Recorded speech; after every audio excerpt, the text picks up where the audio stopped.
Հայերը իրենց դիվանագիտական հմտությունների եւ ազնվության շնորհիվ հրաշալի միջնորդ դարձան արևմուտքի եւ արևելքի միջև։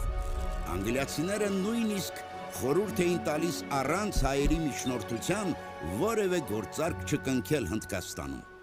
Եվ միայն հայերին էր Ռուսաստանը թույլատրել իր տարածքով ապրանքներ տեղափոխել Եվրոպա։ Բայց ո՞րն էր նրանց հաջողության գրավականը։ Հայ վաճառականները փոխշահավետ հարաբերություններ էին հաստատում բոլորի հետ։ Առ եւ դուր։ Դա էր հայերի արդար աշխատանքի բանաձևը։ Տեղի իշխանները ապահովում էին հայկական քարավանների անվտանգությունը, դրա դիմաց ստանալով եւ գումար, եւ նոր քարավաններ բերելու խոստում։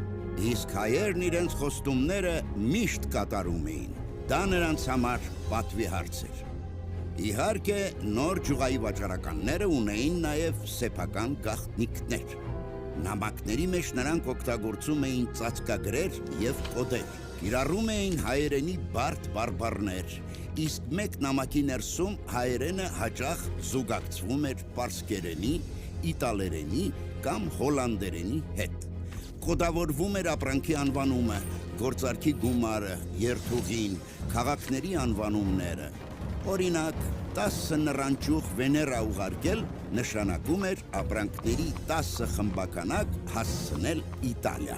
Օգտագործվում էին նաև հայոց գրերի դեկորատիվ ոճերը, եւ այդպիսի նամակը նմանվում էր զարդանկարի, որի բովանդակությունը քչերը կարող էին հասկանալ։